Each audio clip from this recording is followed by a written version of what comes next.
million tonnes, as well as an indirect reduction of a significant amount of carbon saving. We'll do this through both attacking the supply and energy efficiency side. Our London profile is far more aggressive than our national profile shown by the dotted line, and our target is a 60% reduction by 2025, which is not long away. So some of our key projects around energy supply, energy efficiency, we have a waste and recycling board chaired by the Mayor now, some demonstration projects and how we're dealing with adaptation. On the supply side, we're doing some fantastic direct infrastructure works to run a district heating scheme through East London. We're also putting considerable investment into getting an energy-wide master plan for London. I think every city needs to be thinking on that scale. You cannot achieve through retrofitting alone the sorts of reductions that we need to get to. We have to get the supply side right as well. One of the levers that we're using for this is a very real one around fuel poverty. Again, a very interesting statistic, 2 minutes away from a fuel bill saving of just £100, €100 through retrofit would bring 40,000 London homes out of fuel poverty for good. That's not very much money, and that would bring a significant number of houses out of fuel poverty. This is the different, fantastic illustration of different London boroughs' approach to master planning. And what we need to do is bring that into one single coherent plan. For the developments that it could serve, this could be a real win for us in terms of getting a change for London. We need to retrofit because basically the biggest carbon prize is there. Our Green 500 programme is doing this. We target 500 of the biggest organisations in London to get the biggest carbon saving out of them. Our next stage will be to move to perhaps SMEs or other businesses and start moving down this supply chain. We've also facilitated the Better Buildings Partnership and help property owners do this themselves, and they're starting to come up with fantastic concepts around green leases, green procurement codes, green approaches to getting all of their buildings retrofitted properly. We have a local government scheme that gets all of our public buildings sorted through some kind of revolving fund. And of course, our waste to renewable fuels programme is sitting in the middle of this. Energy savings, it's talking about how these are going to improve the urban environment.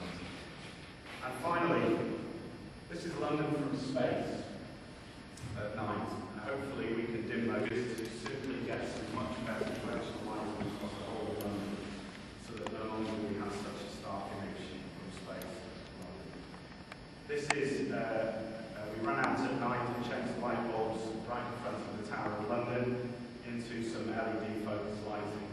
Vastly improved, very impressive, and very, very easy to do.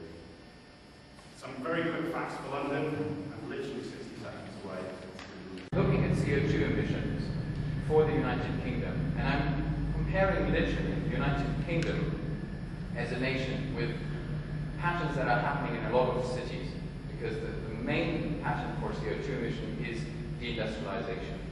So we have here a heavily deindustrializing country, and if we look at the UN calculation of CO2 emissions, the UK is performing rather well. This is very good news. This is why Tony Blair is incredibly proud of his achievements, and this is sort of the official government line. If we look at the full territorial emissions that already include like air, aviation within the United Kingdom, it starts looking different. If we then look at the entire carbon footprint of all the products that are consumed within the UK, so the stuff we have been, in a way, when we have outsourced emissions to China because we are using the products that are now not any longer produced in the Thames Gateway, but far away, this is what we get. It's an increase of 25 to 30% in CO2 emissions over that period. And that, of course, will be the key discussion in Copenhagen this year.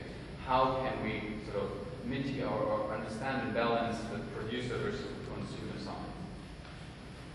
A look at the sectoral emissions here, an overview. Besides electricity and heating, clearly the biggest one. We then get into agriculture and transport, pretty similar. Manufacturing is followed. But a look at, I think, what we all recognize as the most progressive territorial region in the world, the European Union, very proud to push the CO2 agenda, And how those sort of sectoral emissions play out remind us that we're doing rather well with energy, industry, households, because there are a lot of win-win situations. We save money. There's one sector that should give us great glory, and it's transport.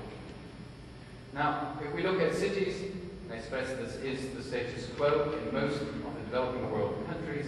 We are seeing a massive degree of motorization and increase in the use of private automobiles, and we are on a daily basis producing those highway systems which we're now taking down in most of Europe's cities and in North America. Heavily increasing the distances we travel, destroying old neighborhoods, and of course converging personal travel more and more to these motorized modes. Sao Paulo, where we have worked last year, the metropolitan region today has more than 6 million cars. That is as many as all of India had in the year 2004. That just gives you a perspective of what can happen in countries like China and India. And we all know this is an old sort of reference to car kilometers and highway capacity relationship. And back into cities, we all know that if we build roads, we get the end of the city. And I would challenge actually whether this is still something that deserves to be called a city. I think we all agree that there are certain patterns of cityness, of urbanity, which we celebrate, like for example being in this beautiful place, which are hard to recognize in the endless, in the sprawling cities that have been produced by the motor car age. Let's become positive. Cities can be pioneers for lifestyle, and the key reference here is that well-designed cities are a crucial element to dealing high living standards and consumption of natural resources. That's a massive opportunity which we have to look into further. This chart maps by country the Human Development Index and the National Ecological Footprint. For the footprint, on the vertical, we want to be below what is the Earth's capacity. For the Human Development Index, of course, we have a moral and social obligation to be above what the UN describes as severe poverty on average. We also see that only 2 countries are within the sustainable box, the environmentally and social sustainable box. I'm not going to tell you which countries, but I'm going to suggest that it's with well-designed cities that we can get into this very sustainable box. And there's already good news. There are references for London here, with the average Londoner consuming 40% less CO2.